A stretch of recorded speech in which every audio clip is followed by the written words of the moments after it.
Hello friends, आप सभी का मेरे यूट्यूब चैनल पर बहुत बहुत स्वागत है। तो आप सभी को सावन की ढेर सारी शुभकामनाएं। 6 जुलाई से श्रावण मास का आरंभ हो रहा है, शुरुआत हो रही है।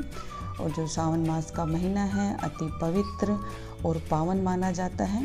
कहते हैं कि इस समय भगवान शंकर भोलेनाथ स्वयं माता पार्वती के साथ धरती पर भ्रमण करने के लिए आते हैं।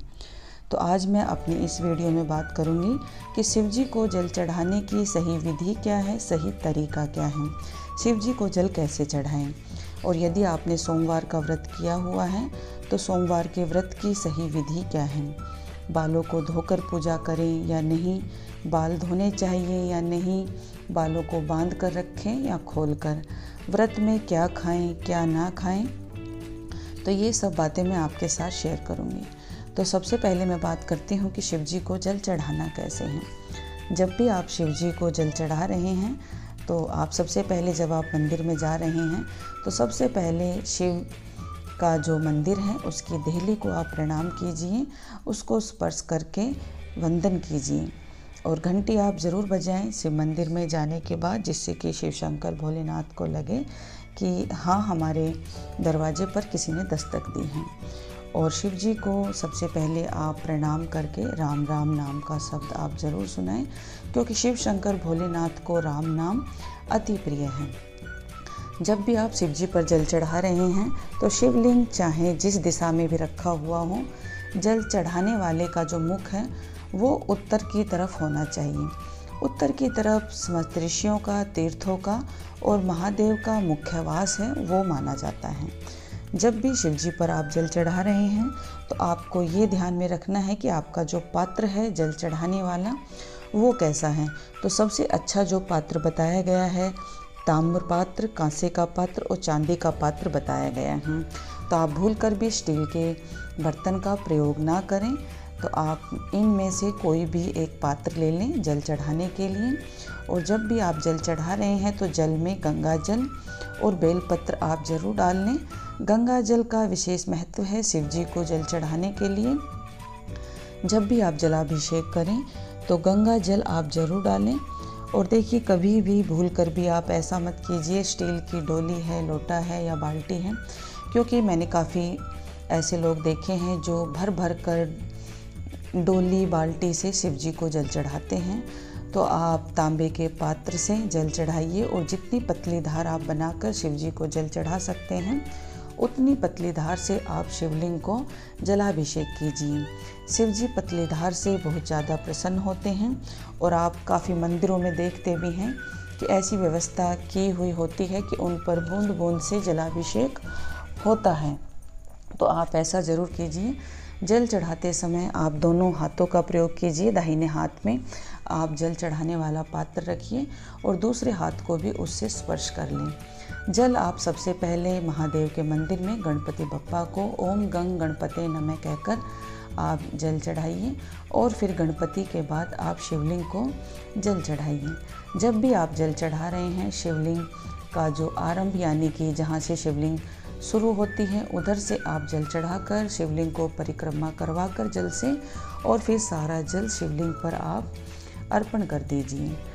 तो इस तरह से आप जल चढ़ाइए। बैठकर ही आप जल चढ़ाना है, उत्तर की तरफ मुंह करके जल चढ़ाइए, तांबे के पात्र से चढ़ाइए।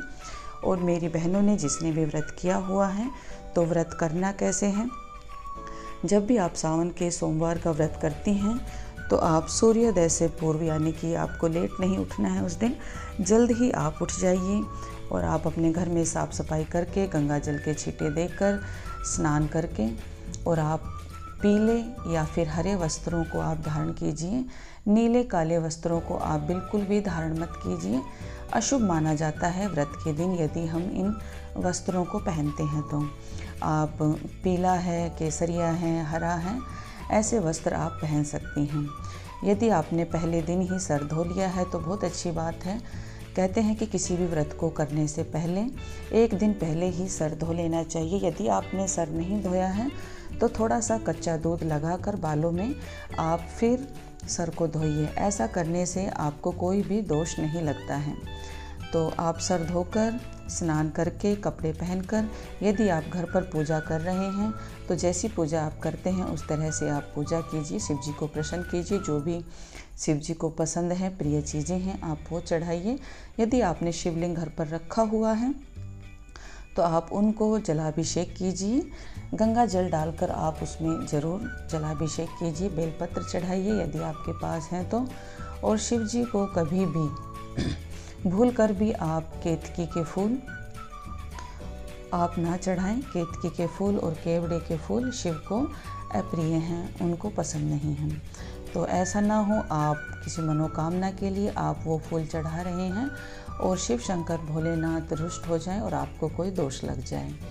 तो आप ऐसे अपनी पूजा को आप संपन्न कीजिए। सूर्य भगवान को जल अर्पण कीजिए। यदि आप मंदिर में भी जा रहे हैं तो मंदिर में भी आप इस तरह से ही पूजा कीजिए जैसा मैंने आपको बताया। अब बारी आती है कि आप व्रत किया हुआ है तो आप क्या खाएं, मीठा खाएं या नमकीन। तो आपके घर परिवार में जैसा व्रत करते आ रहे हैं सदियों से, आप वैसा ही कीजिए। कोई नई रीत आप शुरू मत कीजिए। यदि आपके घर में मीठा खाते आ रहे हैं तो आप मीठा खा सकते हैं। कोई भी सामक है, किसी भी अन्न का हम सेवन कर सकते हैं, जैसे चावल है, सामक है या कोई सेवई है, एक अन्न का हम सेवन कर सकते हैं। कोई भी मीठी चीज़ बनाकर खीर पूरी बनाइए, हलवा बनाइए। और यदि आप नमकीन व्रत रखते हैं, नमक का सेवन करते हैं, तो जो फल का यानी कि जो व्रत का जो नमक आता है फलाहार के लिए, आप उस नमक का सेवन कीजिए। कुट्टू का आटा है या फिर सिंगाड़े का आटा है, तो इस तरह के आटे का प्रयोग करके उसमें सेंधा नमक यूज करके आप नमक का भी सेवन कर सकते हैं। अब बारी आती है कि आपने व्रत किया हुआ है तो आपको ये चीज़ें खानी हैं। और शाम को प्रदोष काल में यानी कि शाम के समय भी आपको एक बार फिर से अपने घर के मंदिर में पूजा करनी है। यदि आप मंदिर जा सकते हैं तो बहुत अच्छी बात है। यदि आप मंदिर नहीं जा रहे हैं तो घर पर भी आप शाम को पूजा करने के बाद आप फलाहार कीजिए। ऐसा आप ज़रूर कीजिए। और आप बालों को कभी भी खोलकर पूजा मत कीजिए। कहते हैं कि बालों को खोलकर, और यदि आपके बालों से पानी टपक रहा है तो ऐसा आप ना करें, इससे आपको कोई भी दोष लग सकता है। आपकी पूजा है वो स्वीकार नहीं हो सकती। आप अपने बालों को सुखाकर ही आप पूजा कीजिए और कोई भी तेल वगैरह आप अपने बालों में ना लगाएं। और मैंने आपको बताया कि इस तरह से आप अपना पूजा संपन्न कीजिए। जो शिव जी की जो प्रिय वस्तुएं हैं, तो आप कच्चा दूध आप चढ़ाइए। कच्चा दूध, बेलपत्र, गंगाजल शिवलिंग पर आप ज़रूर अर्पण कीजिए।